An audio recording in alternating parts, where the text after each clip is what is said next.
So today in our math lesson, guys, you're going to need your math journal. We're going to start by taking some notes over adding decimals. And I'm going to show you a few strategies that I'd really like you to use. You're not here with me, so I can't make you, but these are strategies that I have seen in my 15 years of teaching that make adding decimals easier. Okay, you're less likely to make mistakes. So we're going to first, we're going to take some notes, and then we are going to do some examples together. Okay, so for your title, I want you to write adding decimals.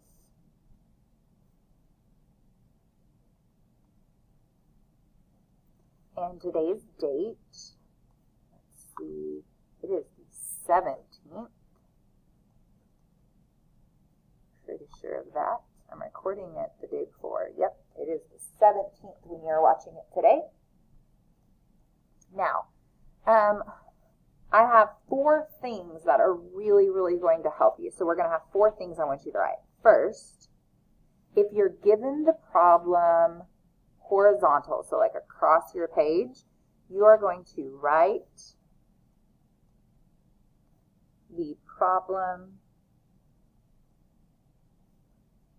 write problem vertically.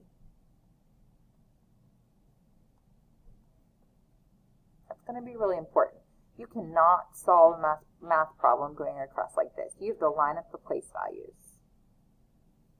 So, second, kind of brings me to the lining up issue. You need to line up the decimal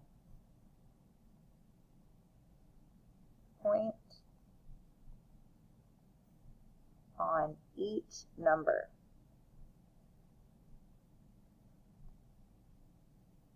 And I'm going to show you how to use the lines on the notebook paper to help you. Third, okay, you're going to fill in with zeros. Okay, and I will show you what I mean. Just write that down. Fill in with zeros. And then the fourth thing you're going to do is you're going to add or subtract, if it's a subtraction problem. Tomorrow we'll do that, like normal. The only thing different is that little tiny decimal point in the middle, okay? So now I'm going to turn my page. If you need to finish writing that, pause it, because now I'm turning my page, because I'm going to use the lines on the notebook paper to help me. I have 3 examples that we're going to do together, and then I have some for you to solve, okay? So example 1. We're going to write 55 and, now that we know how to read decimals, 55 and 55 hundredths plus 7 and 6 tenths. Do you see how I had each number and each symbol taking up its own little notebook line? It's going to keep your work a lot neater.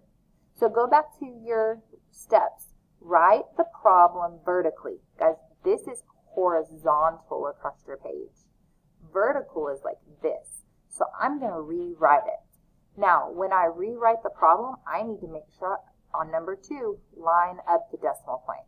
So we did this in our problem solving maybe last week with decimals, and you write your decimals first. Makes it very helpful. So I'm going to write, I know I have 2 numbers. I need 2 decimal points lined up. So my first number is 55. Every number gets its own line. So 55 and 55 hundredths, like that. Numbers get their own notebook line, and so does the decimal point. Plus, now this is the important part, it's 7. 7 is right next to your decimal, so it has to go there. Decimal point, then the 6 is right here. So here's my problem. The third step is fill in with zeros, and this becomes really important, especially on subtraction, but I want you to do it on your addition also. See how there's a blank right here? You can even put We call that, last year my kids called it the imaginary zero. So if you want to put an imaginary zero there, okay, it just holds the place and it kind of makes your number nice and neat and all even, okay? And now you just add like normal. But before you add, bring down the decimal, please. Don't forget that. So 5 plus 0 is 5. 5 plus 6 is 11. So what you do is you put your 1 down like normal, but you bring it all the way over to your next place value, which is your 1's place. 7 plus 5, let's see, 7, 8, 9, 10, 11, 12, 13. Put your 3 there, carry your 1. 5 plus 1 plus 0 is 6. Okay, so it's very simple adding. It's just like adding like normal.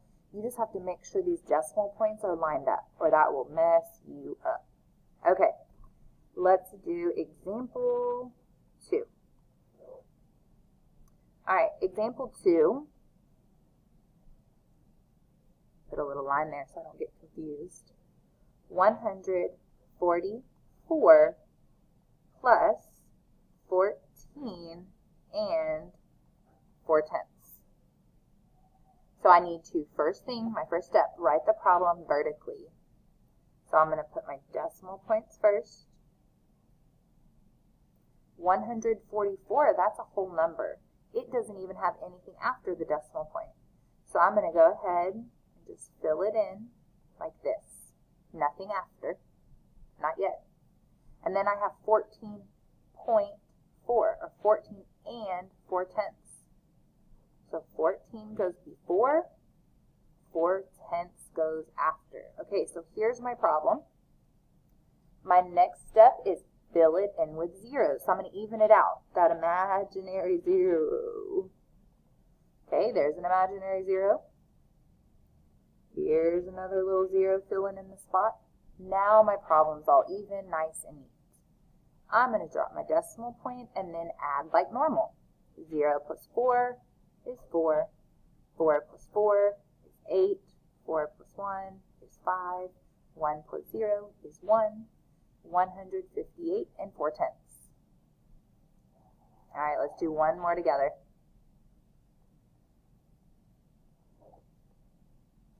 Okay, my last one is 12 and 500 plus 109 and 5/10. See, this just looks crazy written this way. It's hard to kind of even read the numbers. So we're going to rewrite it vertically. 12 and 500. Uh-oh, I didn't write my decimal points first, but that's okay, because I can go ahead and write that one. 109. Let's see. 109 has to go before, and then it's 5/10 goes after. Okay, that looks all kinds of crazy. Let's even this out. Add the zeros in. Gives everybody a friend in each column, right, to hang out with. All right, so I'm going to put my decimal point, and then I'm just going to add like normal. 5 plus 0, 5. 5 plus 0, 5. 9 plus 2, 11. 1 plus 1, 2. 1 plus 0, 1. 121 and 55 hundredths. All right, so I have some of these I want you to work on. If you want to use notebook paper, which I really suggest using because it's nice little columns to line everything up, use some notebook paper.